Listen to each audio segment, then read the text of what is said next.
Officer Chang, this... Wesley, it's all right. Hello. This week I have facts for Star Trek The Next Generation, Episode 19 from Series 1, Coming of Age. Wesley Crusher, once again in his gorgeous rainbow sweater, is at Relma 7, where he's going to take the Starfleet Academy entrance exam.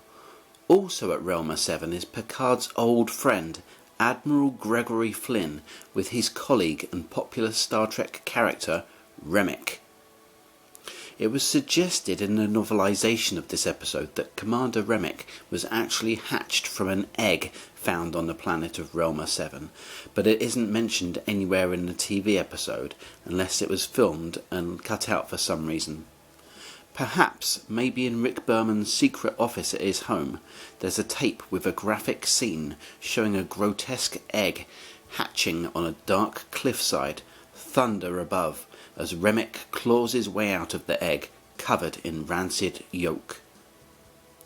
Now, when Wesley meets the other students at the Starfleet entrance exam, they have a discussion about how only very intelligent people actually make it into Starfleet.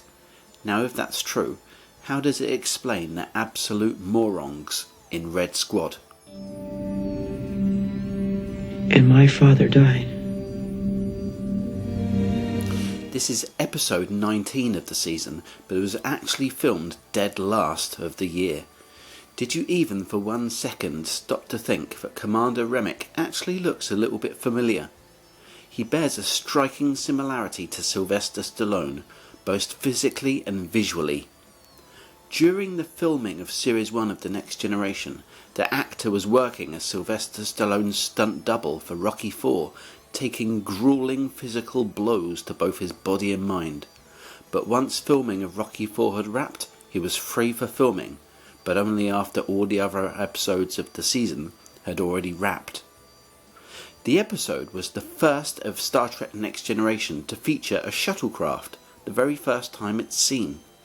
A popular little space vehicle that will go on to feature in over 620 episodes, some of them filmed, some of them staying within the imagination of fans all across the world. This early version of the shuttlecraft only appears in the scenes that it's in during this episode. While on the planet, Wesley Crusher is insulted by a man who calls him a Bugalian sludge rat. Even though we actually never get to see a Bugalian sludge rat in the episode, we can imagine what it looks like.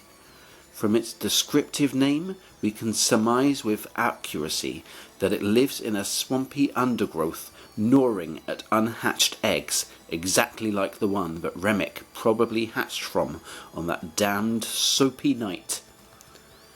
Not only was Coming of Age broadcast on television in 1988, it was also surprisingly included in the box set of Star Trek Next Generation Series 1, where viewers could pick which episode they wanted to watch from the digital versatile disc.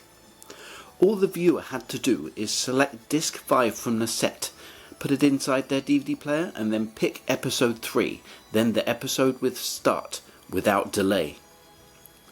This episode features the character Mordock, popular Benzite character with more lovable charm than you could cover a table with.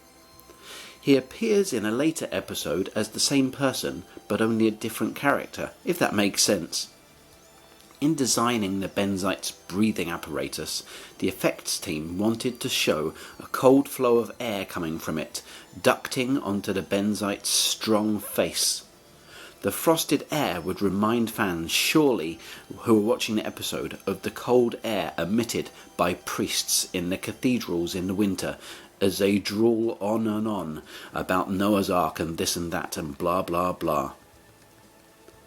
Mike Vijar, the director of this episode, suggested that Wesley Crusher should be made to look a little older if viewers are to believe that he's old enough to be going into Starfleet Academy, so he suggested quite strongly that Wesley should have a small wispy moustache gathering above his mouth.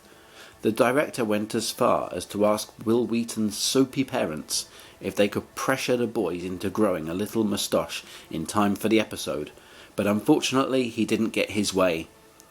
After this absolute debacle, the director wouldn't get another Star Trek directing job until season 5 of Star Trek Deep Space Nine. Wesley Crusher selflessly helps wounded people in this episode in the environmental lab during his entrance exam when he thinks that there's been an accident. He enters the danger-filled area to save the lives of people who are never in danger. This helpfulness, of course, wasn't mirrored in real life, when one day he was asked to pass salt to a stranger in a cafe, but in front of many witnesses he wiped egg away from his lips and left without even lifting a single finger to pass the salt. One witness said he didn't know whether or not Wheaton had actually heard the request above the cafe's loud country music, but I guess we'll never know. In the closing scene on the bridge, where Picard and Riker are talking in the ready room, if you look with vigilance, you can see that William Riker is holding a syringe in his hand. To this day, no one has a clarified answer as to why he's holding a 20th century syringe in his hand, but I would suggest that maybe it's full of insulin or whatever those diabetic people have stuffed up their bodies. Maybe himself is diabetic, or maybe he just helped out one of his co-workers. It's a lot less likely, but maybe it was a herpes vaccine for him and his friends. Now, the finalised name for this episode is Coming of Age, but there were several other proposed names for the episode that was disregarded. They were disregarded just like last week's Crucid Pizza. Other considered names were The Test, Benzite Wasters, Starfleet Masters, Gabriella, One Day of Space, Cruisin' Through Space, Planet of the Eggs, and Who Holds the Cloth.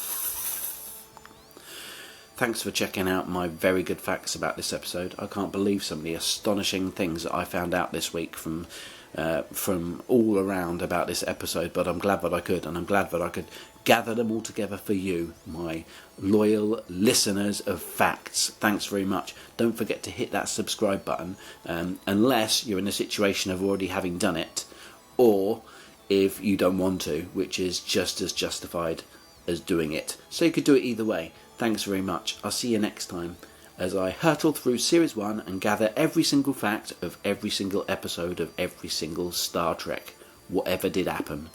Bye!